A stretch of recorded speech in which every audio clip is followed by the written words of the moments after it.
भाजपा का दामन छोड़ 28 नवंबर को नवजोत कौर सिद्धू हो गए कांग्रेस में शामिल। नवजोत सिंह सिद्धू की पत्नी डॉक्टर नवजोत कौर सिद्धू 28 तारीख को भाजपा का दामन छोड़ कांग्रेस में शामिल होगी। यह जानकारी नवजोत कौर सिद्धू ने आज अमृतसर में अपने घर में रखी एक प्रेस कॉन्फ्रेंस में दी है। वहीं उन्होंने अकाली भाजपा के ऊपर सबसे बड़ी शब्दी हमला किया है। उन्होंने कहा कि पंजाब का कर्ज अगर माफ करना है तो अकाली दल भाजपा के नेताओं की जमीन की कुर्की कर यह कर्जा माफ किया जा सकता है। वहीं उन्होंने भाजपा के 4 नेताओं का नाम लिया जिनकी वजह से भाजपा का नामो निशान पंजाब में खत्म होने के कगार पर आ चुका है।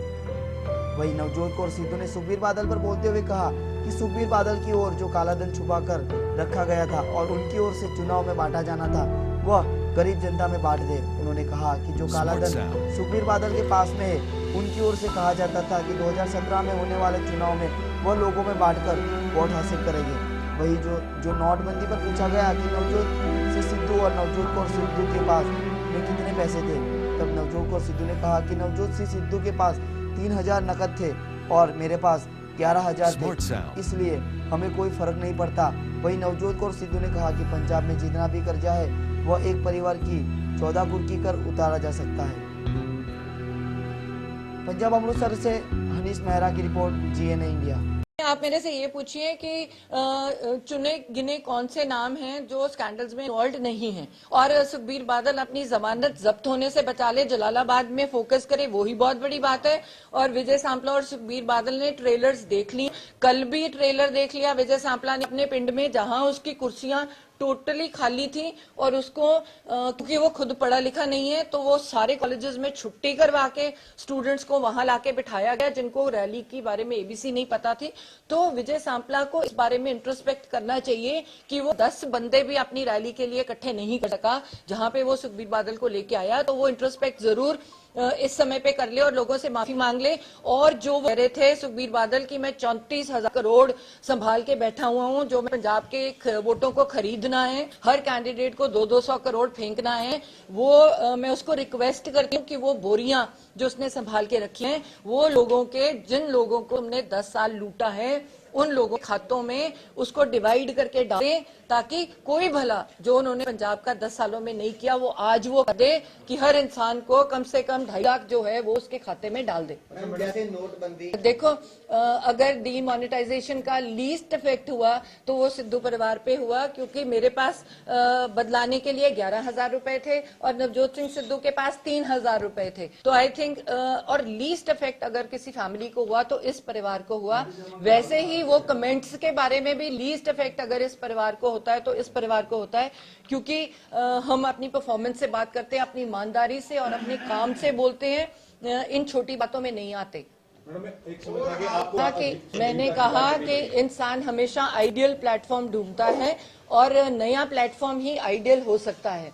तो जो प्लेटफॉर्म पे मैं सोच रही थी कि आइडियल है, जिसमें शुरू से 3 साल से मैं इस बात पे जुड़ी हुई थी इनके आने से पहले ही, कि एक आइडियल प्लेटफॉर्म हो, 117 पढ़े लिखे लोग हों, ईमानदार हों, जो एक लेवल पे साइन करने को तैयार हो कि हमारे अगेंस्ट कोई भी पब्लिक की एलिगेशन होगी करप्शन की, उसी टाइम वो रिजाइन करेगा और अपना जो भी काम करता है वेबसाइट पे चढ़ाएगा और नीट एंड टाइडी। मैं आइडियल सिचुएशन की बात कर रही थी, पर वो आइडियल सिचुएशन से बहुत ही नेगेटिव सिचुएशन जब आम आदमी पार्टी की मैंने देखी कि वो बिक रही हैं टिकटें, इनकी मंशा पंजाब को बेच के भाग जाने की है, क्योंकि यहाँ लीडरशिप कोई दिखा नहीं पा रहे, दिल्ली से उसको रद्द करना चाह रहे हैं, यहाँ के नेता कोई ऐसा है नहीं जो पंजाब के हित में बात कर रहा है, मनी का एक्शन हो रही है, तो फिर वो तो सिचुएशन रही नहीं मेरे पास। मैंने फिर वही बात रिपीट कर रही हूँ कि तुम्हें कोई ना कोई प्लेटफॉर्म चाहिए होता है। मैं विनोबा भावे नहीं बनना चाहती कि बाहर से देख के आइडियल सिचुएशन की बातें करूं।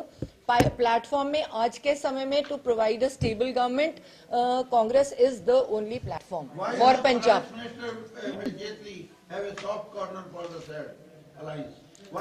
देखो देखो बीजेपी ऊपर के लीडर्स में हमेशा अकाली दल के साथ बहुत ज्यादा क्लोजनेस रही है, तो उन नेताओं में से अरुण जेटली जी बहुत ज्यादा क्लोज थे अकाली दल के। सो ये जवाब वो ही दें कि वो इनके साथ अलायंस में क्यों रहना चाह रहे पर थे। आपने तो अकाली करप्ट नेताओं के नाम नहीं लिए, बीजेपी के ले लिए। मैंने कहा है इसलिए अभी नहीं, की बात नहीं है। मैंने You select- मैंने यहाँ तो इस- सारे अकाली दल वाले ऐसे हैं। आपने बीजेपी के लीडरों का नाम लिया, आपने अकाली दल के लीडरों का नाम लिया। क्योंकि वो चार वो मंत्री, corrupt है। क्योंकि वो 4 मंत्री थे, वो चारों करप्ट थे, तो मैंने चारों का नाम ले दिया। अब अकाली दल में से मैं कितनों का नाम लूं, मैं कह रही हूँ आप ये बताओ कि कितनों का नाम निकालूं बीच में से। हीरो कौन है? हीरो तो एक विक्रम मजीठिया है और वो हमेशा हीरो रहेगा, और वो डाउनफॉल का कारण भी वो रहा, क्योंकि मैंने आपको पहले ही कहा था कि अकाली दल जैसे बीजेपी के कार्यकर्ता हैं, अकाली दल के कार्यकर्ता या जो बेस लेवल पे अकाली दल, वो वैसी नहीं थी। ये जो नई लीडरशिप आई, जिन्होंने पुराने सीनियर लीडर्स को एक साइड पे करके जो अपने आप में संभालना चाहा, 1% अकाली दल कंट्रोल कर रही थी पंजाब को, और वो थी गुंडा दल। इनकी इंक्वायरी होनी चाहिए। अरे इनकी इंक्वायरी क्या, इनकी सारी प्रॉपर्टी जब्त होके लोगों में डिवाइड होनी चाहिए। अगर 2 लाख करोड़ का कर्जा जो है पंजाब पे, वो एक ही परिवार से आपको मिल सकता है, और पंजाब का सारा कर्ज सिर्फ इनकी प्रॉपर्टीज को जब्त करके वापस मिल सकता है, और यही इनफ है पंजाब के लिए।